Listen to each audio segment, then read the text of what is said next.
ආයිබෝවන් ඉතින් ඔයගොල්ලෝ හැමෝටම ඉතින් අද දවසේ මම කතා කරන මාතෘකාව මේ කියන්න ඕනේ පණිවිඩයක් මේක සමාජෙට මේක කියන එක මේ channel එකෙන් කියන එක කොච්චරක් දුරට සාධාරණයිද කියන්න මම දන්නේ නැහැ. හැබැයි මේක කිව්ව යුතුම කතාවක් කියලා මට හිතෙනවා. මේක විශේෂයෙන්ම කියන්න ඕනේ විශේෂයෙන්ම නෙමෙයි අතරම කියන්න ඕනේ කාන්තාවන්ට කාන්තා පාර්ශවයට ගෑනුන්ට හැබැයි ඉතින් ගෑනු අයට විතරක් කියන්න පුළුවන් ක්‍රමයක් නැති නිසා මේ channel එකෙන් මේ විදිහට කියන්න හිතුණා විශේෂයෙන්ම නෙමෙයි මේක ගැලපෙන්නේ මේක කියන්න ඕනේ කාන්තාවන්ට කියලා මම ආයෙත් කියනවා. ඉතින් ඔයගොල්ලෝ හැමෝම දන්නවනේ ගෑනු කෙනෙක් චුටි ගෑනු ළමෙක් අවුරුදු 11 12 දී වගේ වයස වෙනකොට තමයි වැඩි වියටපත් වෙන්නේ. බිග්ගල් කෙනෙක් වෙන්නේ අවුරුදු 11 12න් පස්සේ. කලාතුරකින් කෙනෙක් තමයි ඊට කලින් අඩු වයසෙන් අවුරුදු 7න් 8න් 9න් වගේ බිග්ගල් වෙන්නේ. ඉතින් එතනින් පස්සේ හැම මාසෙකම පීරියඩ්ස් හැදෙනවනේ, මෙන්සස් හැදෙනවා. එතකොට අපි පොඩි කාලේ කියන්නේ අම්මලා ගෑනු ළමයි තමන්ගේ දුවලා බිග්ගල් කෙනෙක් වුණාම අර පෑඩ් එක අලවන තැන ඉඳලා ඒක යූස් කරන හැටි කොහොමද ඉඳලා සාමාන්‍යයෙන් කියලා දෙනවා. ඒක තමයි සාමාන්‍ය විදිහ. එතකොට අපි පෑඩ් එක පාවිච්චි කරන්න ඉගෙන ගත්තට වොෂ්රූම් එකකට ගියාම කොහොමද පෑඩ් එක අපි පාවිච්චි කරලා ඉවර වෙච්ච එකක් කොහොමද තව කෙනෙකුට හානියක් නොවන විදිහට ඉවත ඉවතලන්නේ කියලා ගොඩක් අය මං හිතන්නේ දැනුවත් කරලා නැහැ පොඩි දරුවන්ව. ඒ වගේ මේ පුරුද්ද දිගින් දිගටම ගියාම ජීවිතේ මේක ගලව ගන්න බැරි පුරුද්දක් බවට පත් වෙනවා. ඒ කියන්නේ ඒගොල්ලෝ තව මිනිස්සෙක් ගැන තැකීමක් කරන්නේ නැහැ. කොහොමද මොකද්ද අපි මේ පෑඩ්ස් වලට කරන්න කියලා. හිතන්නකෝ දැන් මගේ මේ අත්දැකීමක් මේ මෑත දිනයක සිදුවෙච්ච දෙයක්. මම කියන්නේ පබ්ලික් වොෂ්රූම්ස් හදන්නේ ඕන කෙනෙකුට භාවිතා කරන්න පුළුවන් වෙනනේ. ඉතින් ඒක එතකොට මේ අලුතෙන් හදපු වොෂ්රූම්ස් පළක් ගැන මම කියන්නේ කොළඹවට. ඉතින් ගියාම ඒ වොෂ්රූම් එකේ එක දවසක් පාන්දරකම තමයි යන්න ඕනේ. ගියාම ඒ වොෂ්රූම් එකේ පාවිච්චි කරපු පෑඩ් එකක් නිකන් දාලා තිබ්බා. ඒ වොෂ්රූම් එකේ කියන කනගාටුයි මේක ඩස්බින් එකකුත් තියෙනවා. ඩස්බින් එක පෙනි එතරම් තීති තමයි පෑඩ් එක නිකන් දාලා ගිහින් තියෙන්නේ. ඉතින් හිතන්නකෝ චූටි දරුවෙක් බිග්ගල් කෙනෙක් වෙන්නේ නැහනේ. අනිවාර්යෙන් අවුරුදු 11 12න් පස්සේ කියන්නේ යමක් තේරෙන ළමයෙක් තමයි අඩුම වයසකදී වුණත් එන්නේ. ඉතින් අවුරුදු 11ක් 12ක ළමෙක් තනියෙන් අපි හිතන්නකෝ ගියා කියලා වගේ තැනකට පබ්ලික් වොෂ්රූම් එකක් යූස් කරන්න. ඉතින් ඒ ළමයා අම්මා කෙනෙක් ඉන්නවනේ. ඒ අම්මා කෙනෙක් නැතත් අපි හිතන්නකෝ එයා හැදෙන්නේ වැඩිහිටියෙක් ගාවනේ. කවුරු හරි නැන්ද කෙනෙක් ලොකු අම්මා කෙනෙක් කවුරු හරි වැඩිහිටියෙක් ගාව තමයි හැදෙන්නේ කෙනා ඒ ළමයට පුරුදු කරන්න එපා වොෂ්රූම් එකකට කොහොමද පෑඩ්ස් අයින් කරන්න කියන එක පාවිච්චි කරාට පස්සේ නිකන් ඔහේ දාලා යනවාද අපි ගෙදර වොෂ්රූම් එක අපි ගෙදර බාත්රූම් එක පාවිච්චි කරද්දී අපේ පෑඩ්ස් අපි නිකන් දාලා යනවාද එතකොට තව මිනිස්සෙක්ව අපහසුතාවයටපත් කරන්නේ නැතුව කොහොමද අපි ඒක පාවිච්චි කරන්න කියන එක කියලා දීලා තියෙන්න එපානේ. ඉතින් එහෙම කියලා දීලා නැති පිරිසකගේ ක්‍රියාකලාපයන් හින්දා සමාජයේ තව බහුතරයකට හරි අපහසුතාවයන් ඇති වෙනවා. ඉතින් හිතන්නකෝ ඔයගොල්ලෝ කැමතිද ඔයගොල්ලෝ වොෂ්රූම් එකකට යන්නේ පබ්ලික් වොෂ්රූම් එකක් පාවිච්චි කරන්නේ අපිට වෙන කරන්න දෙයක් නැති වෙලාවකනේ. ගොඩක් අය යන්නේ නැහැ. ඇත්තටම පබ්ලික් වොෂ්රූම්ස් වලට යන්නේ නැත්නම් මේ ප්‍රශ්නේ හින්දා. ඉතින් හරි ජරාව පිරිසිදුයි. ඊට වඩා හොඳයි අර හිර කරගෙන ඉඳලා ගෙදර එනවා කියන එකට ගොඩක් කට්ටිය ඇවිල්ලා තියෙනවා. ඉතින් හැබැයි දරාගෙන අමාරු වෙලාවක වොෂ්රූම් එකට ගියාම හිතන්නකෝ පාවිච්චි කරපු පෑඩ් එකක් පාවිච්චි කරපු පෑඩ්ස් එහෙම දාලා තිබ්බහම අපිට කොච්චර අපිරියාවක් එනවද කියලා කොච්චර පිළිකුල්ද ඒක. එතකොට ඒක දාන කෙනාට හිතෙන්නේ නැද්ද මේක ජරාවක්නේ. අපි ඇත්ත කතාව කරොත් මේක ජරාවක්. මේක සුන්දර දෙයක් නෙමෙයිනේ. මේක තිලෝක ස්වභාවය තමයි. තිලෝක ස්වභාවය කියලා කවුරුත් එතනට එන්නේ භාවනා කරන්න නෙමෙයි නේද? ඒ තමන්ගේ දේ කර්තව්‍ය කරගෙන යන්නනේ. එතකොට ඇයි තව කෙනෙකුට මගේ දෙයක් හින්දා අපහසුතාවයට මම තව කෙනෙකුපත් කරන්නේ. ඒ කියන ආකල්පය ඇයි මේ ලංකාවේ මිනිස්සුන්ට වෙලා නැත්තේ කියන එක හරිම ප්‍රශ්නයක්. ඉතින් අර පොඩි කාලේ ඉඳලා ඒ ආකල්පය හරියට දුන්නා නම් පුතේ මේක මෙහෙම කරන්න මේවා අපි ඩස්බින් එකකට දාන්න ඕනේ. දැන් අපි සාමාන්‍යයෙන් ගෙදර ඒ පීරියඩ්ස් ඉවරයෙන් පස්සේ සාමාන්‍යයෙන් shopping bag දෙක තුනකට දාලා සමහරක් වෙලාවට ඒක පුච්චලා දාන්න ඕනේ. කොහොමද දාන්න ඕනේ පුච්චන්න ඕනේ. එහෙම නැත්නම් අපි නගර සභාවට හරි කොහේ හරි යනවා නම් බෑග්ස් 3-4ක ගැට ගහලා තමයි තව මිනිස්සෙක් ඔය පිරිමි කට්ටියව එකතු කරන්නේ. අපහසුතාවයක් වෙන විදිහට ඒවා යවන්න ඕනේ. ඉතින් එහෙම අර ඒ නොපෙන්නන්න ඕනේ දේවල් සමාජයට ඇයි විවර කරන්නේ? ඒක නම ගහලා නැහැ.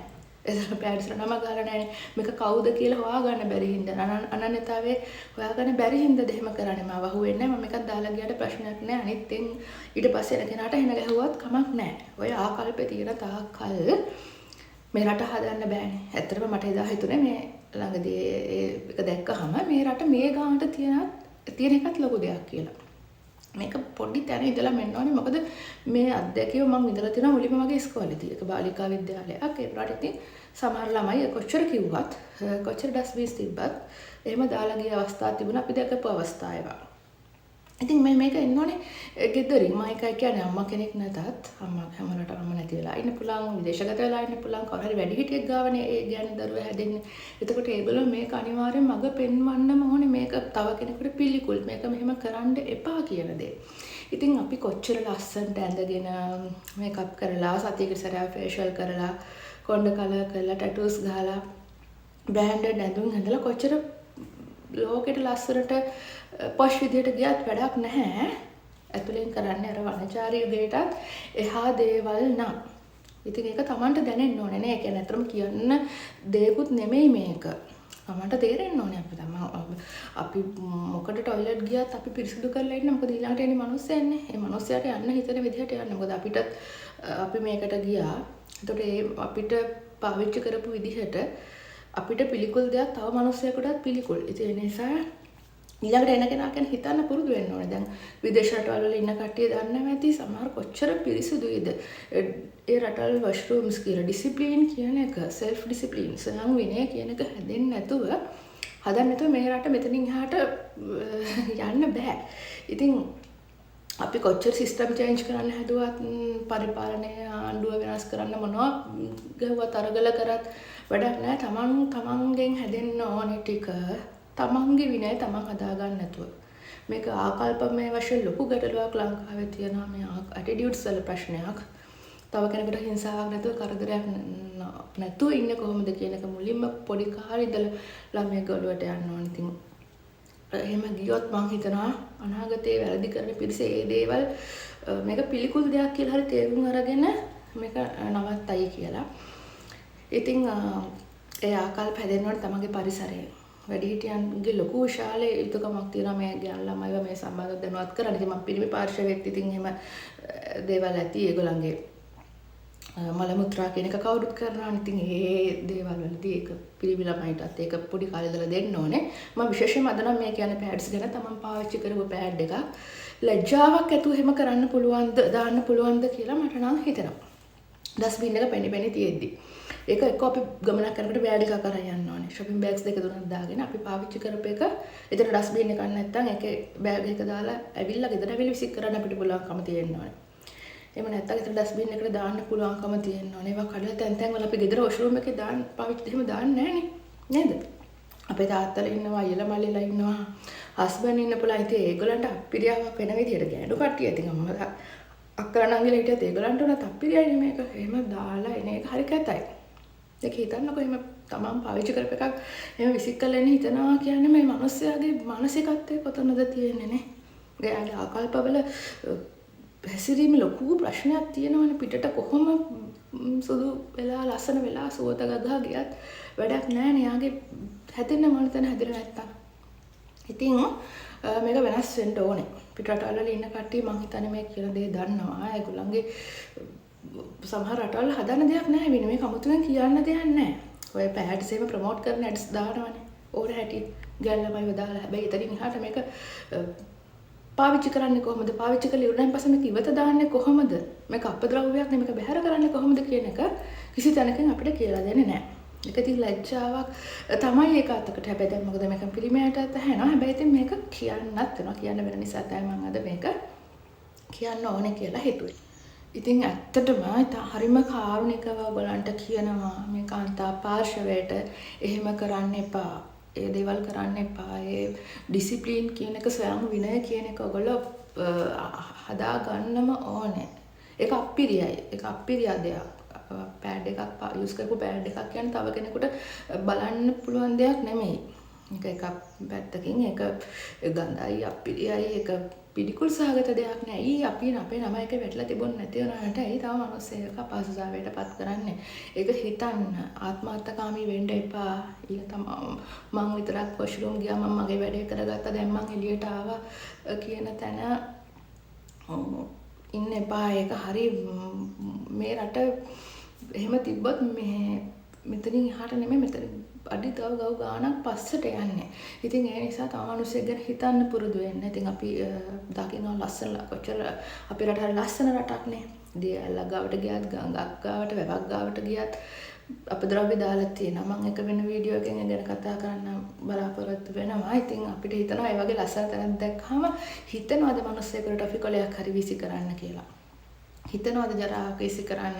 ඉතින් ඒක ඇඟෙන් එන්න ඕනේ දෙයක්. මේ අපේ රට මේක පරිස්සම් කරගන්න ඕනේ කියන එක. ඉතින් ඒක බලෙන් ඔළුව වලට දාන්න බෑ. ඒක හැබැයි පොඩි කාලේ ඉඳලා ඒක හැදුනොත් මේ මිනිස්සයා එහෙම කරන එක හරි අඩු වෙනවා. ඒ මනුස්සයා රටට ආදරය කරන කෙනෙක් වෙනවා. තව මිනිස්සෙක් ගැන හිතන කෙනෙක් වෙනවා. ඉතින් ඒ පෑඩ් සම්බන්ධව කතා කරනකොට නම් මම මේ කියන්නේ අප්පිරිය වැඩේ කරන්න එපා. මේක ගෙදරක වුණත් ගෙදරින් පටන් ගන්න ඕනේ. අපි ගෙදර පෑඩ් එක වීසි කරලා නැහැ වගේ තමයි පිට තැනකදීත් එහෙම බාත්රූම් එකේ තැන් වල දාලා ඉන්නේ නැහැ වගේ කරන්න එපා. ඊළඟට යන මිනිස්සයාට සමහරක් වෙලාවට මේ මිනිස්සට සති ගානක් යනකම් කන්න බොන්න හිතෙන්නේ නැති වෙන්න පුළුවන්. ඒ අප්පිරියාවට. පොඩි යටත් අපේ පොඩි ගෑල් ළමයිට නරක ආදර්ශයක් ওই වයසක කෙනෙක් ඒක කරත් ඊළඟට හිතනවා ඒගොල්ලෝ දාලා ගිහලා අපිත් දැම්මට කමක් නැහැ කියලා. ඉතින් ඒක කරන්න එපා. මොකද මේ ළමයෙක් එකපාර බිග්ගල් වෙන්නේ අවුරුදු 11 12ක් යන ළමයාගේ ළමයට හිතන්න පුළුවන් කල්පනා කරන්න පුළුවන්. ඒ ළමයා මන්ද බුද්ධික නැත්තම් මානසික ව්‍යාකූලත්වයක් නැත්තම් අතපය හොඳට වැඩ කරනවා නම් ඒ ළමයාගේ දේවල් ටික කරගන්න පුළුවන්. ඉතින් ඒ නිසා මේ ඒක නතර කරගන්න ඒ කරන එක හරිය කැත පුරුද්දක් ඇත්තටම මම දන්නේ අතර මේ වගේ ප්‍රෝග්‍රෑම් එක මේක කියන එක වීඩියෝ එකක කොච්චර හරිද කියන එක සමහරක් වෙලාවට සමහරවිට හිතෙන්න පුළුවන් මේක විවෘතව කතා කරන්න ඕනේ නැති දෙයක් කියලා. ඉතින් කතා කරන්න ඕනේ නැති දෙයක් තමයි නැති දෙයක්. ඉතින් ඒක හැමෝම හරියට එහෙම කරන්න අපිට සර්ව සාධාරණ ලෝකයක් බලාපොරොත්තු වෙන්න බෑ. හැබැයි මේ වීඩියෝ එක එක්කෙනෙක් හරි මේක අහපු එක්කෙනෙක් හරි මේ දේ හිතට ගන්නවා නම් ඒක ලොකු දෙයක් කියලා මට හිතුණා. මොකද මම විතරක් නෙමෙයි මම කතා කරන යාළුවෝ ගොඩ දෙනෙක් මේ තත්ත්වෙින්ද අපහසුතාවයට පත් වෙලා තියෙනවා. සමහර ඔෆිස් ගියාම වුණත් උදේ ඉඳලා හවස වෙනකන් යන්නේ නැහැ වොෂ්රූම්. යන තත්ත්වයක් නැහැ කියලා. ඉතින් ඒක පිරිමි කෙනෙකුට නම් ඇත්තටම එළියට හරි යන්න පුළුවන්. පාරකට යන්න පුළුවන්. දීලා කරන්න බෑ. කාන්තාවකට එහෙම පුළුවන් කමක් නැහැ. ඉතින් කාන්තාවක් අනිවාර්ය වොෂ්රූම් එකක්ම පාවිච්චි කරන්න ඕනේ. ඉතින් ඒ නිසා අපි ගොඩාක් අනෙක් මිනිස්සු ගැන හිතන්න ඕනේ. මොකද මේක රටක් විදිහට ඉස්සරහට යන්න නම් අපි හැමෝම අනිත් එක්කෙනා ගැන හිතන්න ඕනේ. තමන් ගැන විතරක් හිතන තාක්කල් අපිට ගොඩේමක් නැහැ.